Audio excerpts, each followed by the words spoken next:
And okay, we're on. Hello to anyone who somehow was already here, and to anyone watching the recording after this. I apologize in advance for unprofessionally having the hiccups right now. I just developed those immediately before starting this,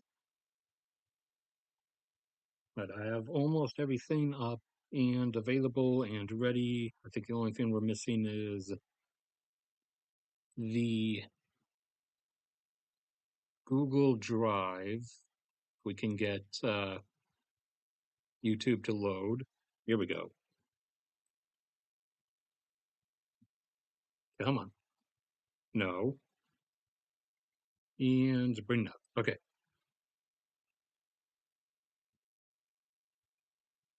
So I'll wait only a few seconds because I do want to keep this brief so that I can get back to working on other stuff. Let me take a sip of water.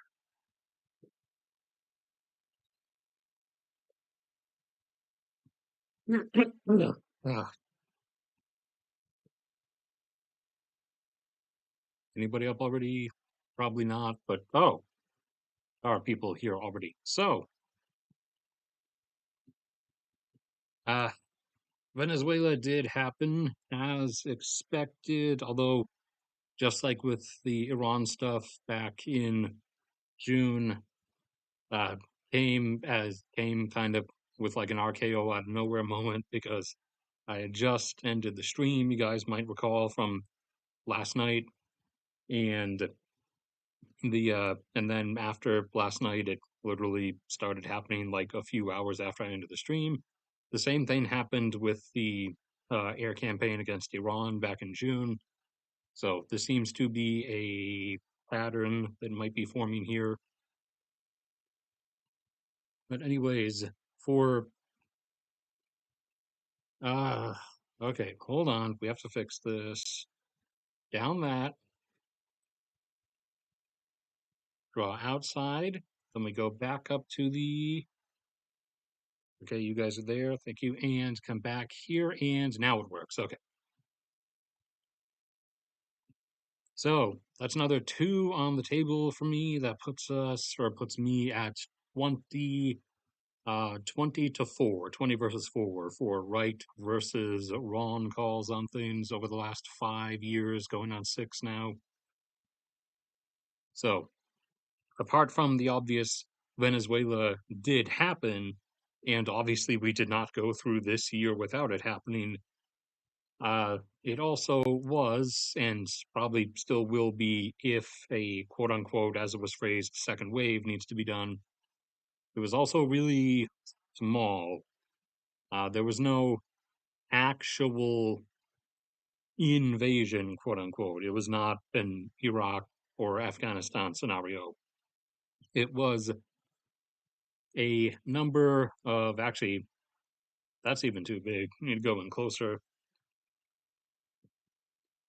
It was a number of airstrikes and cruise missile strikes on a number of places, like immediately surrounding the capital and the capital coastline. Any and all air defenses, not that they really had that many around the area, were obviously taken out first. That was done with the stealth bombers, apparently, as we apparently did use those, and those didn't need to be moved to Puerto Rico, so that's why you never saw that, because they can fly for 8,000 miles, and Venezuela is a lot less than 8,000 miles away, so they obviously could come from Missouri, where they're stationed, just drop the stuff and then go back home. So any and all actual air defense stuff that might have been a negligible threat was taken out, along with their army headquarters and the stationing area for in the capital for their internal security forces, like mobility and armored vehicle detachment, or their what do you call it, the when you just store all your military equipment in a giant parking lot. It's not really a proper depot, but uh, we'll call it a depot for benefit of the doubt. It was a bunch of armored vehicles kind of just jammed into a parking lot, and those were taken out as well, so that they would have no rapid movement capability, and uh, a number of air bases surrounding the capital area, so they could not deploy any actual air assets. Not that any more than a few of them are even feasibly airworthy, anyways. Like I said, there's a reason they kept sending out those same exact two F-16s every single time they came out to like buzz one of the destroyers offshore. But that stuff rained down, and then from the amphibious assault vehicle, a number of attack helicopters and actual transit helicopters, Chinooks. Here, let me do a really poorly drawn Chinook. There's a Chinook. You got the one up top in the back, you got the one up front. There you go. That's a Chinook. So, uh, a bunch of Delta Force were flown in and inserted and really quick ran in and just grabbed Maduro and then ran out. So it's that kind of signals that both approaches were made, in that this was a forceful approach, but also based on the fact that we knew exactly where he was and were in and out within a matter of minutes and had him. That kind of gives away the fact that we also uh, finally learned our lesson and went the CIA way and did the briefcase full of cash approach, as if we constantly knew at any particular hour of any particular day exactly where he was, what room and what building, then multiple people around him were receiving suitcases full of money and constantly giving us some kind of coded update, obviously, on where he was, which building, which room, etc. And there was not even that much ground fighting once the Delta Force guys were on the ground. They a few of them got shot, and in total, they only had to shoot. I think it was 12 Venezuelan infantry that were like protecting whatever particular building Maduro was in. So there was almost no actual fight involved. So that again kind of indicates that it wasn't even like a search. It's not like there were a bunch of buildings and the helicopters all landed in like a general area and then everybody went and fanned out and was fighting from building to building, searching for stuff like Call of Duty. It was more like there was the one exact building where M Boy was in, and they landed right there and just went right in and grabbed him. So that was really fast. Uh, comparisons been floating around of Iraq 4 days, Venezuela 4 hours, which is about right. I think it was actually something like, uh, if you want a decimal point, it was like 5.3 hours. But you can fudge the numbers for the sake of making it an even comparison. And then in a very rambly, very senile, slurred, muted speech, Trump kind of did a more propagandized, semi dumbed down, uh, quiet part out loud, mask off explanation of intervening in Venezuela. Uh, you know, almost like almost like someone copied from my stream,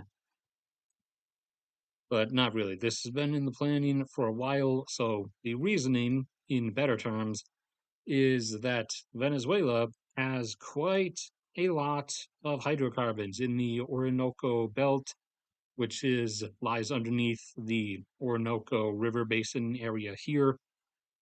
and has that entire formation has the capability to potentially pump out as much as between 3 at minimum and 6 at maximum million barrels per day. And right now is only pumping about 1.1. They were up at 3 once, but they fell down to only 400,000 when the country collapsed in the later 2010s. And even even with them actually allowing Chevron in to assist some bit, they've only been able over the course of 6 years to get back up to 1.1. So again, for anyone who's not familiar, you can go to any recent video I've done the last few years, go down here to the free access drive. This is free 24/7. You don't need to pay for this. Any support helps with the maintenance of this, but it will always be free to access. There's no paywall, and you come down here to the oil production graphs, and you can scroll down to Venezuela. And yeah, you can see there different periods of unrest that caused different tumultuous times. But they've been up at 3 in the past a few times, and then they crashed, and it's taken them all this time to get back up to 1.1. And Pentagon slash other associated allies, although they'll distance themselves publicly, collective intelligence kind of wants and needs them to be up higher sooner than they otherwise would be.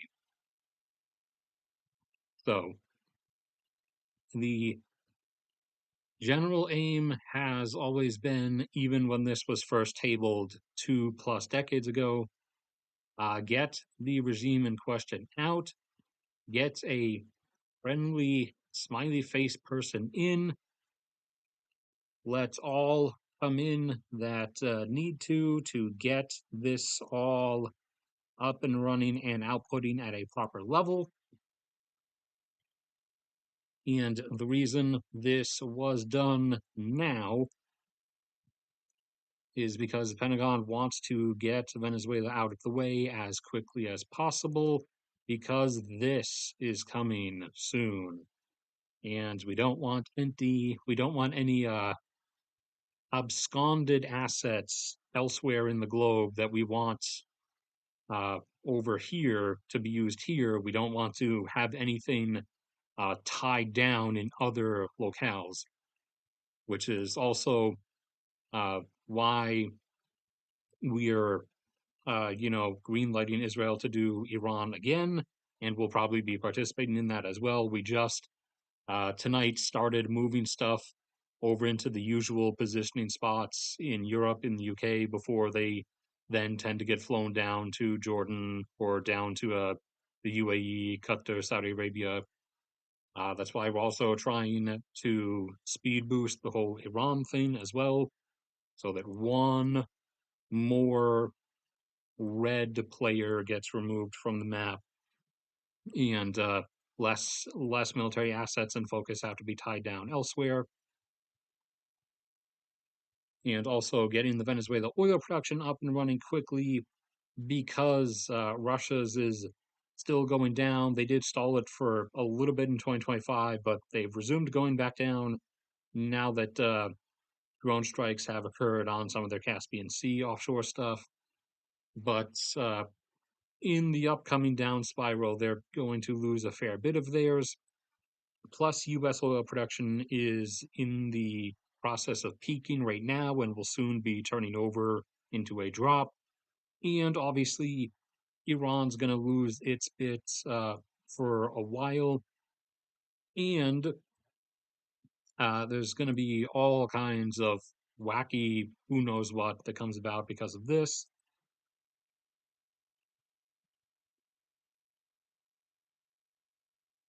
Now, regarding the current outcome,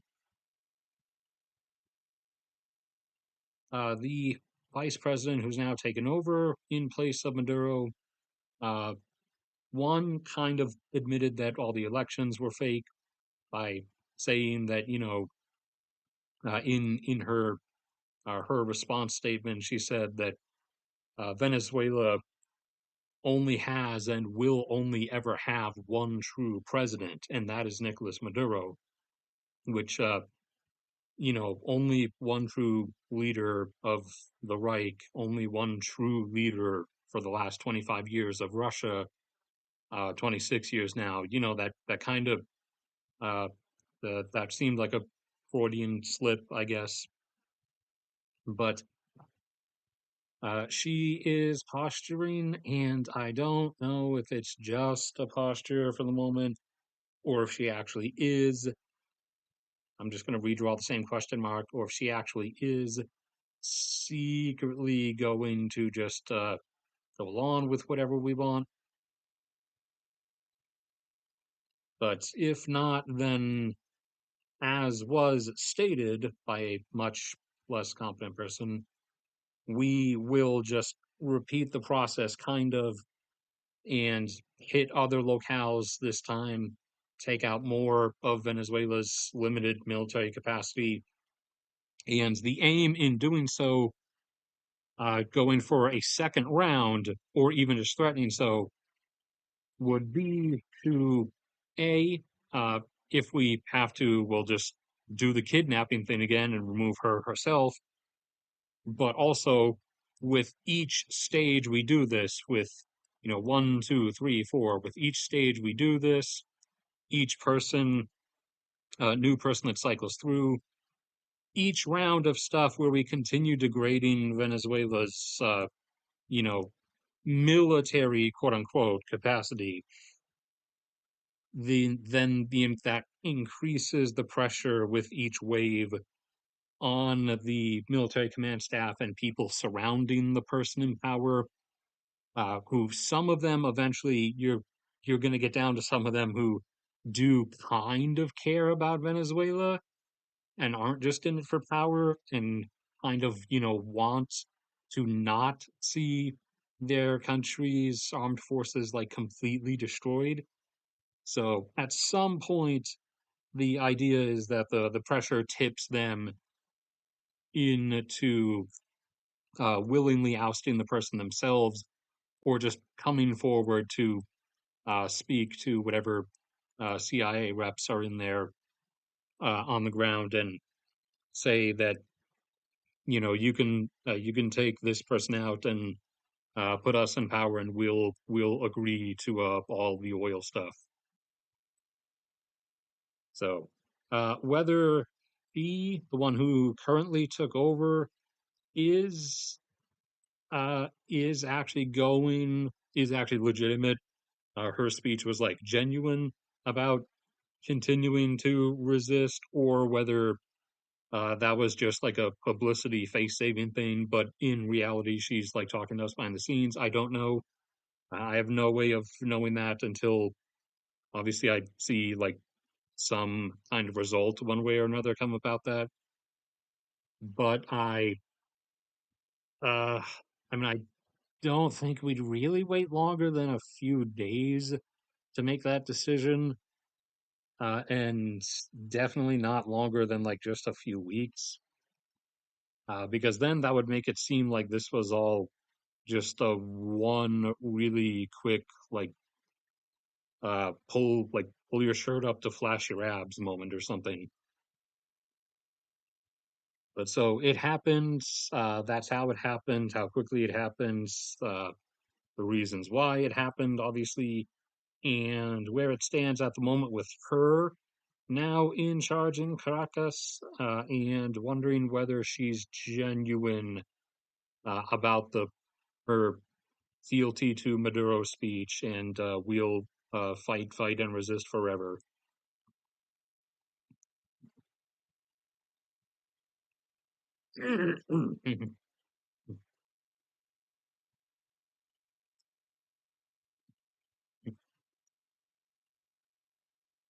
You must have shown up late. I already talked about the whole inside help thing.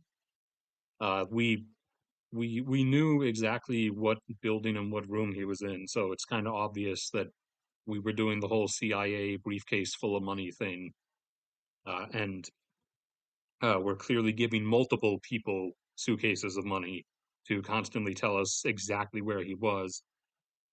and being able to do that and know exactly where the person is also kind of part of the threat signal to the successive leader of how, okay, we can do exactly this thing to you too.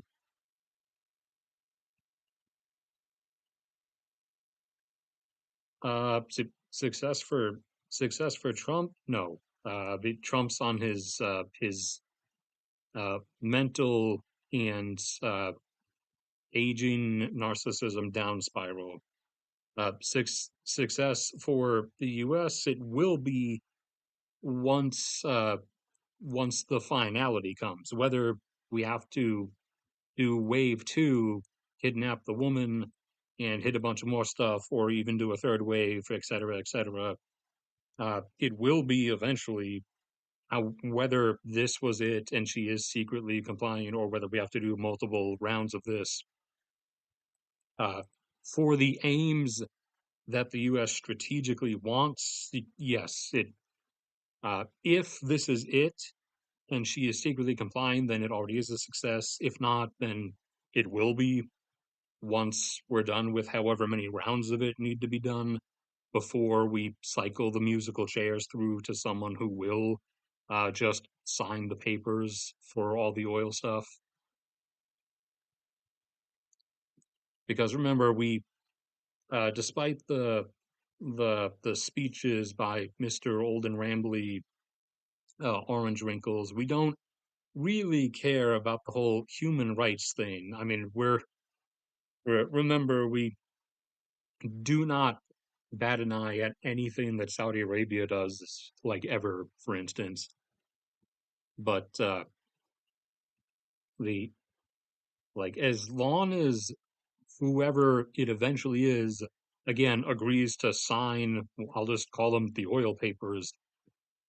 They probably already know, or if not, will at least be told that you can go ham wild, you can do whatever you want, you can keep like disappearing people and black bagging people and stuff.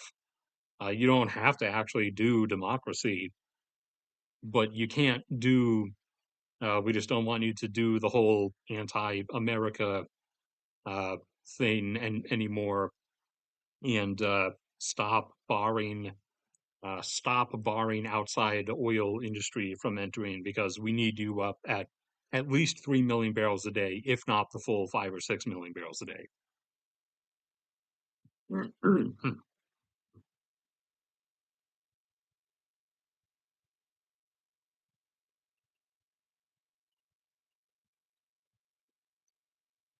uh, that should be it. This was primarily just going to be about Venezuela anyway. I am getting the typical feeling I'm forgetting about something else that like happened in like the last 2 hours that I was gonna throw on, but I've already forgotten whatever it was, so it'll have to wait till the next one.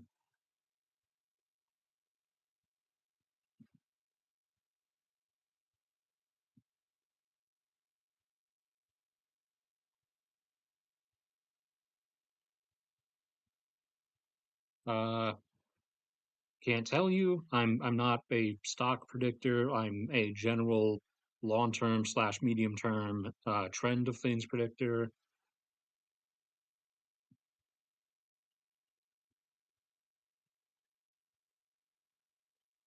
China responds by doing nothing. They they can't.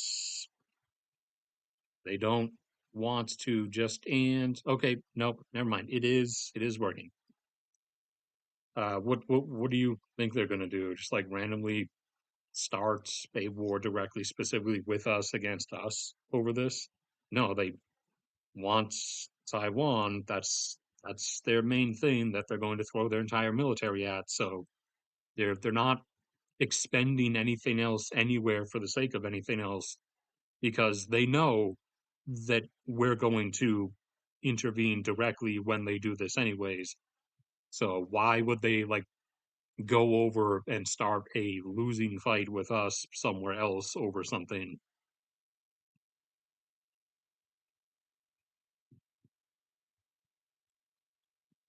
I mean, in terms of what they will do, they will condemn the action at the UN Security Council meeting on Monday. I think it's on Monday. But in terms of action, they're not. They can't do anything.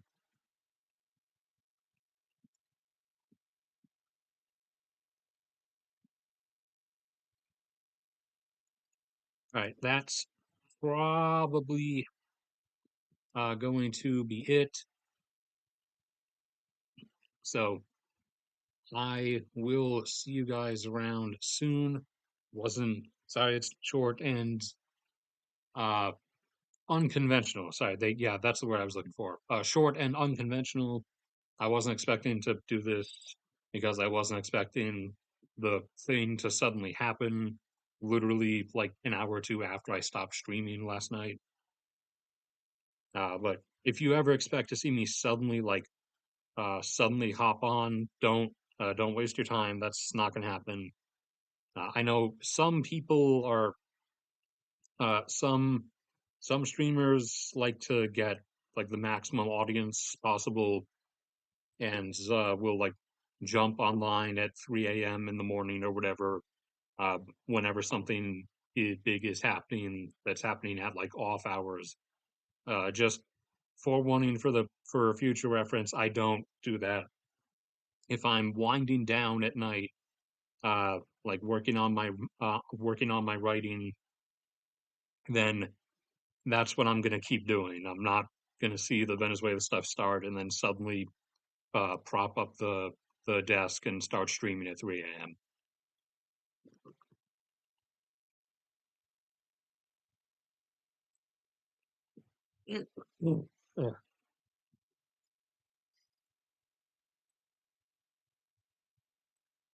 Oh man, sorry, Joe. You showed up right at the end.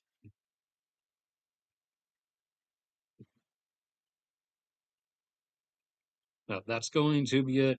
I will see you guys